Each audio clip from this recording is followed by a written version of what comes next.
Cindy Jensen. Hey, Drew, I've missed you. Oh, God, I missed you. Those lips. I said, okay, now let's not talk about the lips. What does he do? Those lips. Oh, yeah. No, what he's talking about, folks out there in the podcast world, are I had a little bit of an accident. Oh. Drew was getting me back because I injured his eyes, so he injured my lips in return. It's a bad day. It's a hard day. Yeah, I haven't seen you for 6 weeks, and then 7. I'm holding some mail. You know when mail gets really hard when it's in the rain in a letterbox, it turns into this almost goes back to wood, and so it's hard and sharp. I'm holding it in my hand. And you were getting excited telling me some story about the Nitro Circus guy, and you did. And I was thinking, you're like Elaine. I was actually looking at you. Who's Elaine? Elaine from Seinfeld. I was actually looking at you at that moment going, because you went, get out. You know how Elaine does that? Have you seen that? Anyway. It's been a long time. Well, yeah. Well, as I'm thinking that, yeah, this is like Elaine. I go to rub my own eye with the back of my hand and you bash my arms into my eye. So that hard envelope just goes straight in my eyeball. And I went, it's nothing. It's just a scratch. 12 hours later. Why were you bleeding down here on your cheek, though? That's what I don't understand. Oh, so the blood was dripping from your eye. I thought I must have got you in the cheek. No, it was proper in the eyeball. And I didn't, but I didn't really know that until 5 o'clock this morning at the beach. Sorry. Going, I still can't see. I've got this permanent, it's gone now though. But yeah, I didn't sleep last night. So you'll be thinking about Cindy for the next few days, every time that sort of throbs Yeah, so he in return bashed me in my lips. Did not. Look, when I just got back from Japan 2 days ago, and I said to you about 3 or 4 days ago, I've got a great idea. When I get back, let's not talk at all. Let's just put this thing into record button and go. But it turned out I was so tired that I saw you yesterday and we've already spoken. And we couldn't stop. It was like, I don't know. I couldn't stop. Yeah, we'll see. My thought was that I've been in Japan for 6 weeks, just not talking Aussie to another Aussie. Can you talk some Japanese to me? Chotto. Watashi wa Nihongo wa mama ne, which is I'm pretty bad at Japanese. Yeah, right. Demo, but I can say enough at the shops to order beer. Do they have beer in your vending machines over there? Yeah, but it has to be behind a door. So you'll all the vending machines on the street, hot corn soup and all this sort of good stuff. Yeah, are really good for 80 cents or $1. But you can't get beer unless it's in a shop. No, but you can get smokes on the street for $4. Really? Yep. Really? Yeah, every other $4 Australian. Yep. I went condoms. Wow. So they have different all in the one, like condoms mixed with corn soup, or condoms and cigarettes. Yeah, I noticed. Right, in the one. So, well, there you go. What's happening here? I had to go to the shop the other day for a girlfriend who was over and had too many champers. So I offered to go to the shop for her to get her a packet of cigarettes. Yeah. $29.80 I paid. Wow. That's crazy. And it's all just tax. Yeah. They still only cost Australia $1.50. Yeah, right. It's all tax. $30 a packet. I was like, how many of these packets do you smoke a week? She reckons one packet a day. That's crazy. So work that out, and let me guess, generally she's with a husband or a dude who also smokes. Okay. That's why. Maybe that's why. Yeah. No. It sounds bad to say that if you see someone who's been smoking their whole life, they generally look like someone all the same, sort of, they're really weathered. Their skin is, always ordering, can I have a pack of Winnie Blue, love? Packet of Winnie Red? That's enough for yeah, I know. Everyone's got that auntie, that relative that looks like that. Maybe. So back to Japan. Oh, yeah, but 27. Oh, here's another one for you. Speaking of money, you can buy. This is just how crazy it is to buy stuff in Australia, how expensive. All right, $30, you're still paying for ciggies. Corona, we pay $50 for a carton of Coronas here, or 60 sometimes. Actually, 60. And VBs are what? I don't know, 35. No, more than that. They're like 43 now. Yeah. I don't drink that shit. All right. Because you're a Queenslander. Yeah, but I drink Corona, right? Not a bitter Victorian. But I'm like, oh man, $60. That's so much. How much is it over there?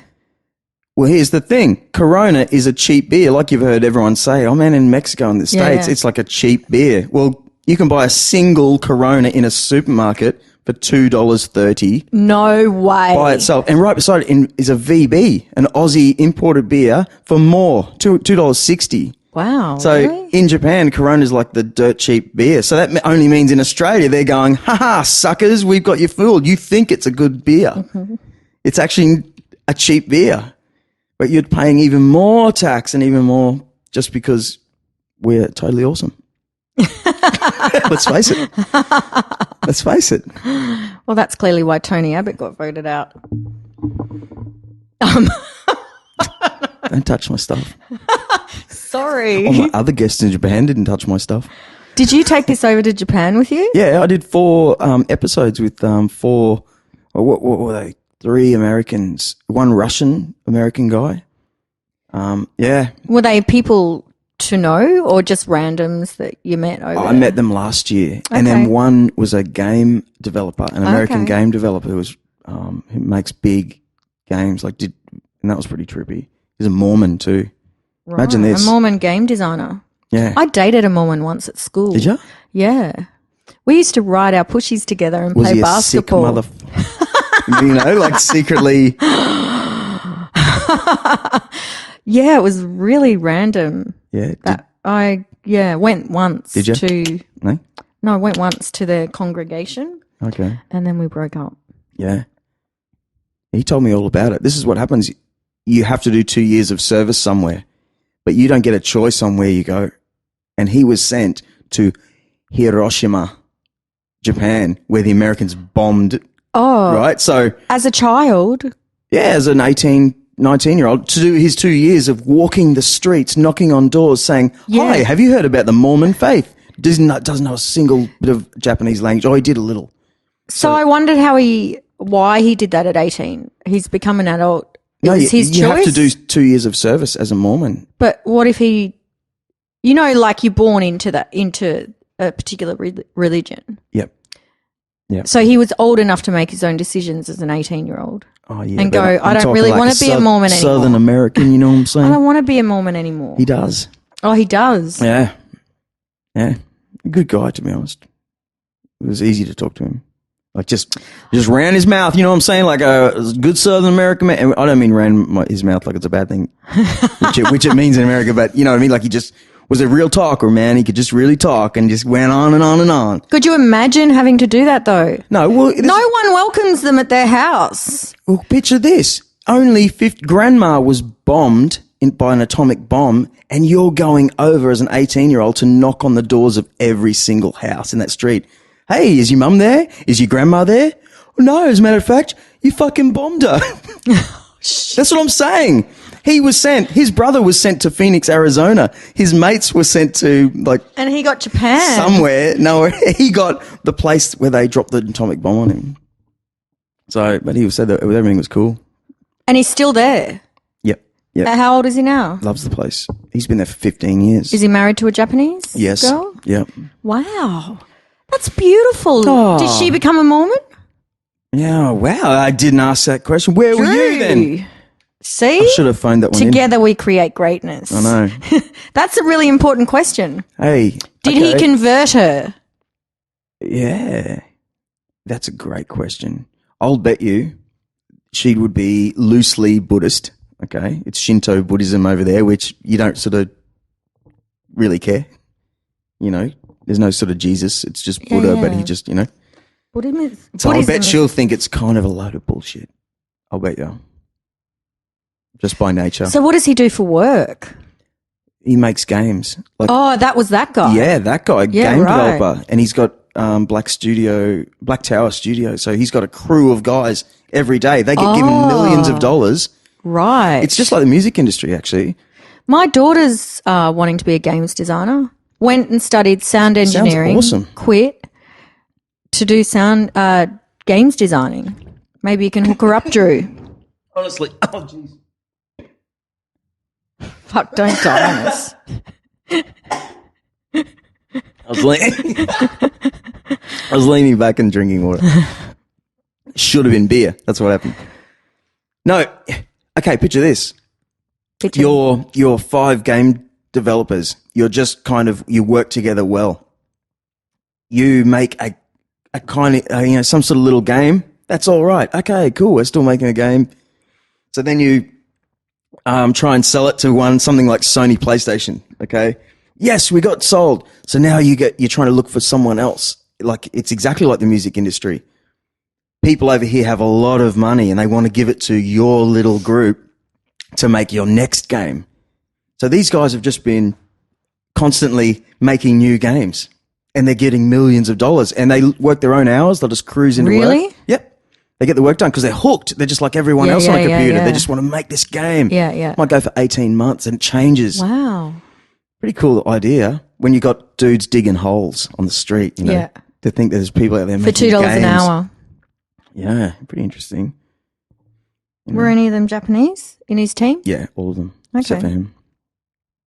See, I didn't sleep Except last for the night. Mormon I slept bloke. really bad last night. That's going to be one Yeah, of and these. sorry you rocked up here and you couldn't get in. You could have had a sleep. Oh, don't even say that word. I would too. How was your coconut latte? Not enough.